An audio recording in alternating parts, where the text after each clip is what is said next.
Hey everyone, I am here with Joshua Hernandez, financial advisor extraordinaire out of Orange County, California. Thanks, Josh, for joining me.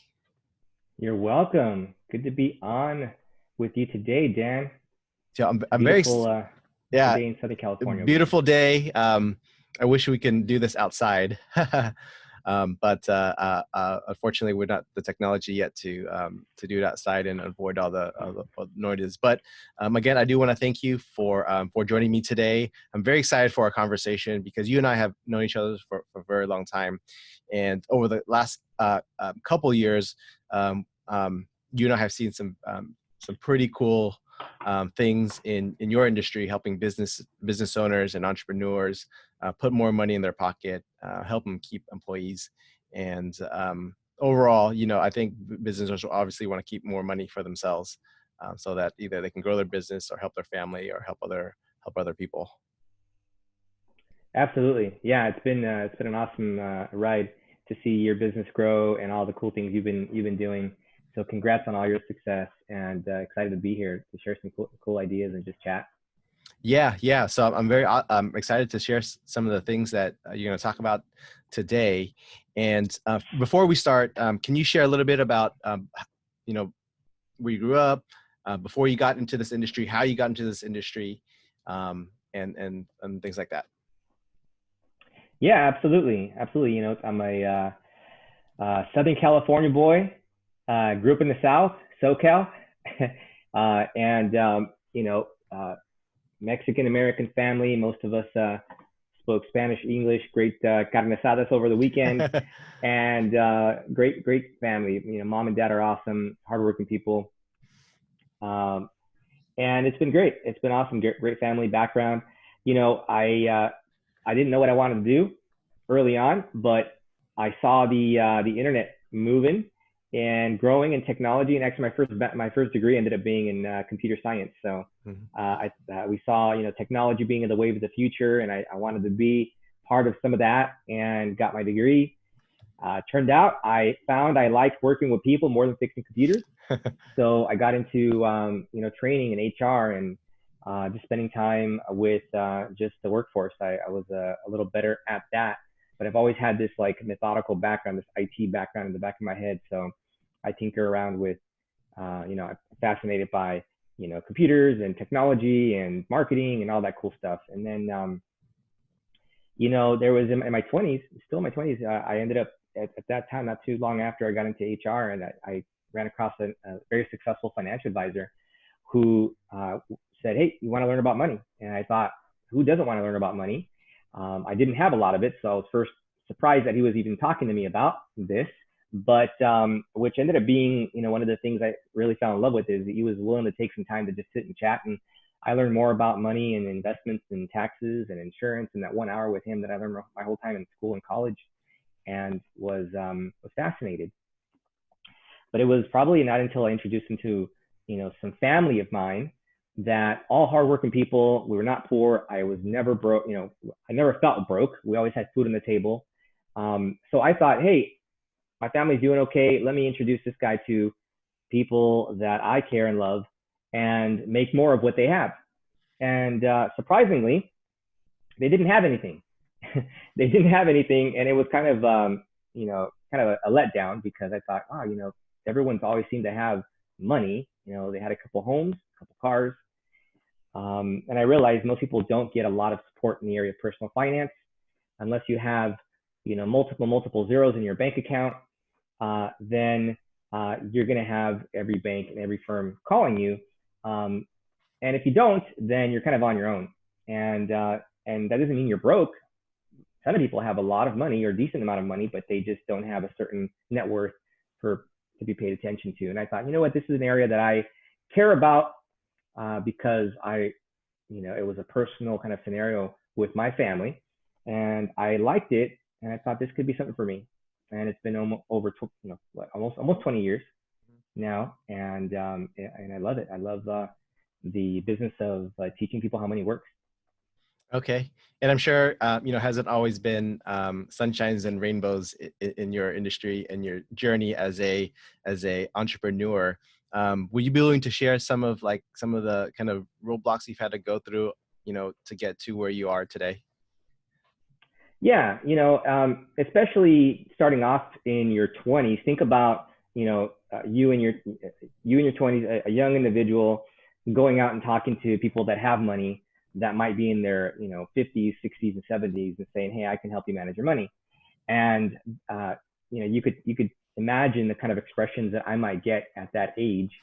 And so those are one of the roadblocks. And if you're young and you're trying to get into an industry where there's people that are older, or maybe you're not the typical person in your industry, don't fret. There's still opportunity. And so that's probably one of the first roadblocks, is just image and misconception. So what do you do? What did I do? I just worked hard. Mm-hmm. I ended up working harder than maybe my counterpart, just because I felt like I needed to know more, and I felt like I needed to overcome more. And um, and I could see a lot of that happening for people that are either young, or maybe they're not the certain skin color, or they don't have the certain degree. But yeah, maybe sometimes we have to work harder, and that's what I just did. I just worked, and still did well. I ended up doing well in my 20s. So there's opportunity, absolutely. People do need it, and you just get in front of the right people. And one of my biggest lessons, I think, is that as long as you know a little more than the person that you're talking to, and you can offer some kind of value, Mm-hmm. people will appreciate what you're sharing with them. And that was a big one for me. If I can just learn a little bit Mm-hmm. and offer some value, then I'll find someone that'll listen, and I can find someone that I can help. Yeah, it's I think it's very similar for me and a lot of people in my industry is, I actually had a meeting yesterday with a very, very large potential client, and they asked me how long I've been practicing. This December will be 15 years, and they can't believe it.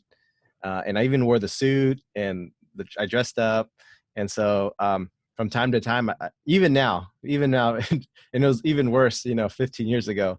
But even now, I get like, "Oh, you don't look that old. You look very young." So now it's a compliment. Um, Sometimes it's a roadblock because I'm not getting enough FaceTime because they want someone with gray hairs, um, or something. But Yeah. you did mention something earlier, which I thought was pretty intriguing, was that, hey, if you just know a little bit more than the person you're talking to. And same thing for our industry as well. There's lots of information. We can't possibly know everything about every situation and every law. Um, but we just need to know just a little bit more than what's on their side. The good thing about us and you in your industry as well is, we get really good at researching solutions for our clients, whether it be, financial plans, whether it be some sort of legal strategies. We input it, we take the input from our client, and then we go, okay, give me some time, and we come up with a plan for you. A lot of my relatives are teachers, and this is what they tell me is like, you just have to be one lesson plan ahead of the students. Yeah. Right. So that really just told me is that you don't need to know everything in the world. You just need to be one step ahead of the person you're talking to. Yeah, that's an experienced teacher right there. Yeah. It's hard to So keep up with the students too. yeah, Students think yeah. they know everything. Oh yeah, yeah. Um, so let's switch gears a little bit and talk about a little bit what you do, and how you help your clients. You started off with helping you know middle class families just as yours with no um, um, background or experience in saving up for retirement, and things like that. But obviously, we've worked a little bit together, and you still service those clients, but now have expanded to servicing business owners, and not just helping business owners save for retirement, but also create a better work environment for them, and their employees. So tell me a little bit about how from the transition from mom and pop, so to speak, families, into also servicing business owners. Well, one of the things that I kept running into is that, even high net worth clients, even clients that are doing very well, even individuals that are, six-figure income earners, are not getting paid attention to. They're not getting the kind of service they need. I mean, you'd be surprised. I've talked to, 70-year-olds that have, hundreds of thousands of dollars in the bank, into the millions, either invested or in the bank. And, they don't have a living trust and a will, and things that you help your clients with. And they, didn't know how to, protect what they had. It was just the same plain old vanilla stuff that you might see out there. So I thought, wow, there's a need there. So eventually I just spent more time researching, working with CPAs and accountants that work with, their business owner clients, and just got to know that world. So a lot of my work today is, working with CPAs to help them better service their best clients and make it easier to work with those best clients. I never forget why I got into the business to begin with. So, I still help the everyday mom and dad, and, that's looking to get better educated. But that's kind of how that happened. Is I realized that even, people that are profitable are not getting the right kind of service and attention. So I really like your particular strategy of trying to get clients, at least on the business side, right? We always can go find one-on-one meetings with particular clients. But what was it about going to accountants and CPAs and other tax professionals and say, hey, let me work with you to help your clients, rather than going straight to the business owners to help them? Yeah, well, one of the things that I noticed about CPAs and accountants is, one, they're very hardworking people. I mean, they're super smart. They're very hardworking. Matter of fact, like most of them don't even want any more clients. They probably have enough clients to work with. Their problem is time. They don't have enough time. And what they're looking for is a partner to make their job easier. And that's what I found, is they just want to make it easier to support their clients. And so I found a few ways that can help them evaluate the scenario of a client they're working with. And, my closest CPA partners who work closely together to evaluate and find ideas, and then find the right resources. And I mean, and sometimes it's not even the retirement plan, but it's just, finding great people like, a good business attorney that understands, taxes and entity structures, and make it easier to, support the CPA and, helping the client establish what they need to get everything else done. Things like that. Okay, awesome. So let's switch gears a little bit and talk about maybe some of the strategies that you've helped use to help clients, business owners, keep more money, in their pocket.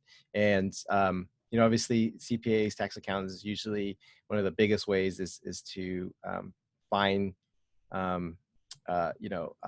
how do we reduce our taxes, right? How do we keep more money in the pockets of our clients? So particularly for business owners, what are some of the more successful strategies you've been employing for your clients to help them keep more money for themselves? Yeah, well, there's a point where you're starting your business and you're starting to pay your own bills, and that feels good. And then there's a point where you need some help because you're growing and you need to, hire some people, and that feels good. And then there'll be a point where, you're doing a little bit of both, and you're doing, so well that now you're getting this big tax bill. And, when you get a small tax bill, you can kind of handle it because you're profitable, but now you're getting a big tax bill, and that big tax bill can be, everyone has their own idea of what a big tax bill is, right? So whenever that comes to you, for whatever that means to a business owner, there's ways to reduce that. And, once you do the basic deductions, once you do basic depreciation, then, and there's other things, but then what now? And some of these basic retirement plans are pretty simple, easy, low cost ways to keep money from going to the IRS, put them in your pocket completely legally, and grow for your retirement, right? So it's a tax strategy and a saving strategy at the same time. And depending on how you want to do it, there's different ways you can structure it to where the business owner can, keep a good portion of the money allocated to the retirement plan into their own pocket and not have to share with too many employees, maybe employees that have not worked with them for that long. And there's some ways you can structure it where you're sharing, and you want to make this a way to recruit and retain employees. So that's kind of the evaluation process that I help CPAs and business owners go through. Okay. All right. So, you mentioned about retaining employees, and, right now we have a good economy. So that means people are they can jump job from job to job, right? Because maybe no one's getting another, usually the next company's paying more, right? But for some, for some employees, it's not always about the money. Maybe it's about the work environment. Sometimes it's about the perks. How can business owners use the strategies that you offer to not only attract good employees, but also keep them as well? Yeah, and so if you've got employees with some experience, or they're valuable and you want them, it's a tough job market out there. Meaning that it is competitive for employers. You've got to find the right people. So that employee can go to a Fortune 500 company and do what they're doing for you, or they can find a established company with hundreds of employees that have these big benefits. Well, you can implement some of these big company benefits and install them into a small company and be competitive that way. So, some of that comes in the form of like a match, right? So you can set up these different types of corporate plans that offer some form of match. The traditional match is like a 3% or 4% match. And it actually is not a lot of money. When you run the numbers, especially if you have small business, one of the first things business owners say is, wow, that might be a lot of money out of my pocket. I might not have that. But often when we run the numbers, it's actually a very small amount that you have to give the employees that makes it just enough for the employees to want to be there, because you are competitive. That kind of a match program is very similar to a match program at a Fortune 500 company. And so that's one way they can, start to add a simple benefits program to say, hey, once you're eligible, here's how long first you have to be here to be eligible. So now you're not just giving away money right away. They have to earn the right to start receiving some money. So that might be a 3-month wait, a 6-month wait. It could be up to a 1-year wait. Even some of these plans can have the employee wait 3 years in order for them to receive some of these benefits. And so once they're in, then you feel a little better as a business owner to say, okay, well, they've earned it. Now I'm going to share, a little part of that. And some of these plans can be set up that you don't have to give them any match unless they contribute. So if they're not interested in contributing for their own retirement and their own future, then you can say, as a business owner, I'm not interested either, right? But if you do contribute to your own, retirement plan, then as an employer, I'll help you out. I'll match a part of that. Okay. Yes. I think, benefits packages have always been kind of a key part of attracting and key employees. Because again, not everyone is attracted by money, but I think things like that, matching, time off, medical, dental, those things are certainly valuable to certain employees. Now, we talked about saving taxes, and I think if we're a new business owner kind of searching into this particular area, maybe we're starting a retirement plan, the biggest rule is, hey, if you offer benefits, then you have to basically you have to treat all employees the same equally, and essentially the same quote unquote benefits package to all employees. But I think if you dig a little bit deeper, you say, hey, there's some strategies that, for maybe business owners themselves, or maybe key executives or key employees that bring a lot of value to the company. There are ways to, show, I guess, a little bit more appreciation to them. Yes, there sure is. And I mean, you can set some of these plans up to where, you've got to be working with the company for, say, 3 years just to even receive some kind of match, or maybe a profit sharing, plan. And so you might be, as the owner, the only person that's been there for 3 years.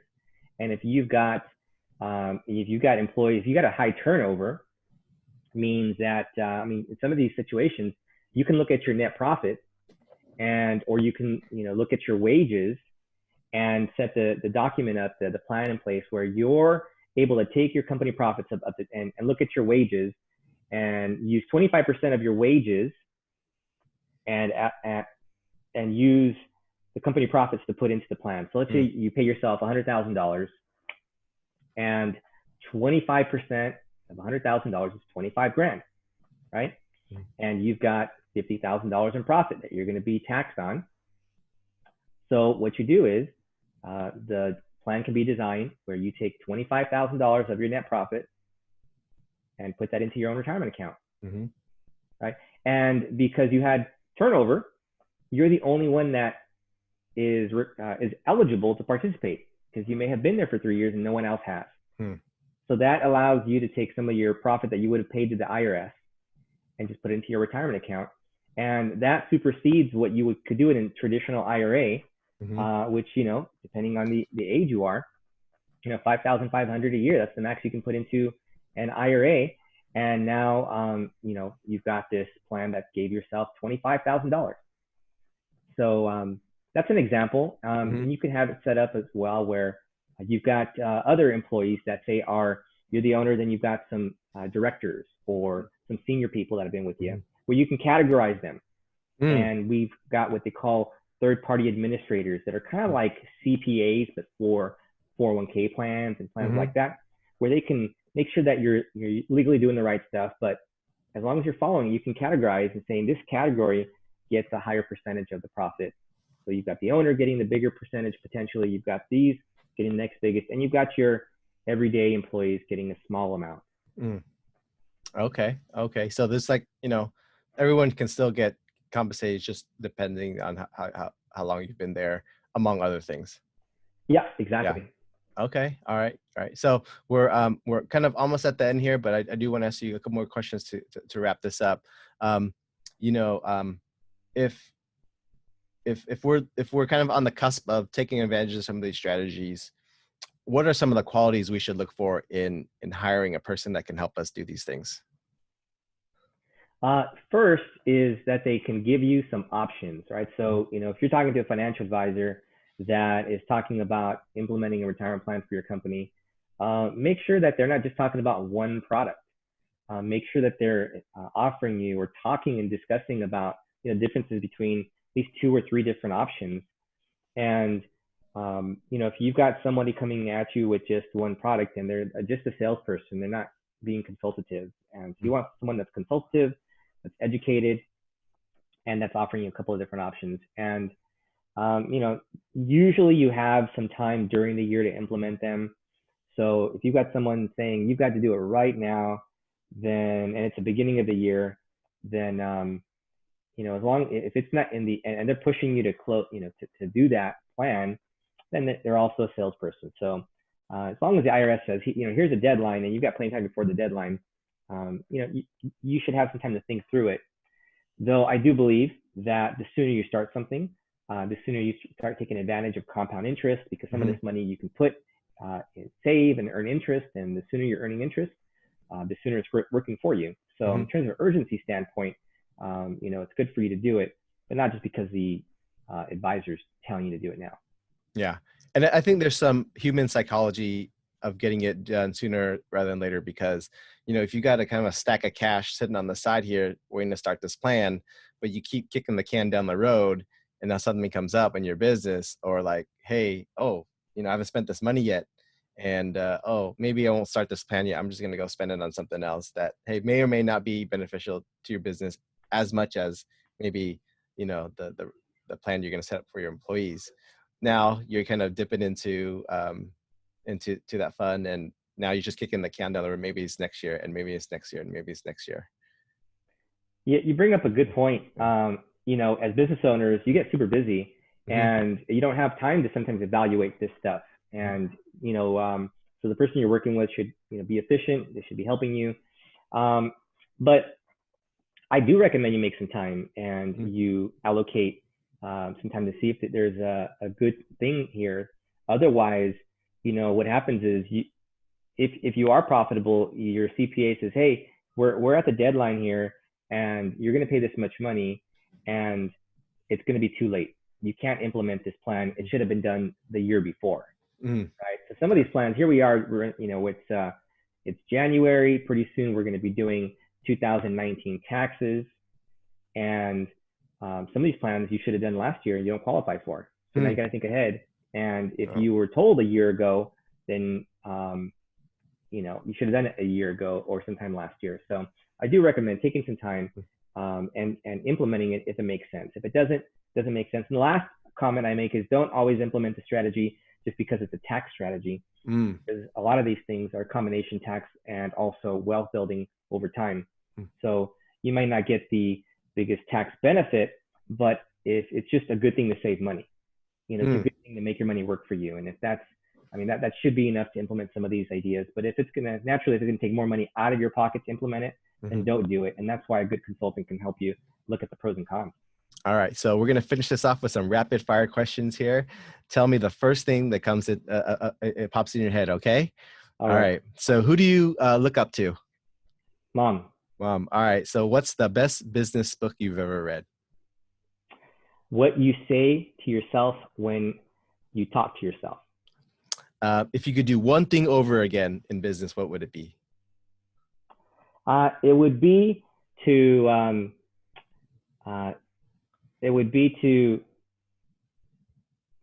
add a couple more people to my bench for advice. Right? Sometimes you think you know it all, and you should probably ask the right people, not the wrong people, but the right people for advice. Okay, and lastly, what's the biggest challenge in your business today? Time. So business is good. I don't have enough time to get through everything, and clients are not a problem finding. I'm grateful being introduced to some great clients, but it's time. We can't get it back. So yeah, I wish I had more of me. I think we all wish you had more of you. Hey, Josh. Hey, thanks again for joining us here on the show. I appreciate your time. And if we want to, talk to you more about, maybe what you can do for us, how can we find you? Easiest way to get a hold of me would be to go to my website, my calendar at www.timewithjosh.com, timewithjosh.com. You could see my website links and schedule time for a phone call. And then you can, find me on social media. If you just search for Joshua E. Hernandez, financial advisor, Joshua E. Hernandez, financial advisor. And that's how you can find me. Thanks for having me on, Dan. Yeah. This was fun, man. This is really fun. All right. Hey, you have a good weekend, and we'll see you soon. Okay. Sounds good. All right. See ya.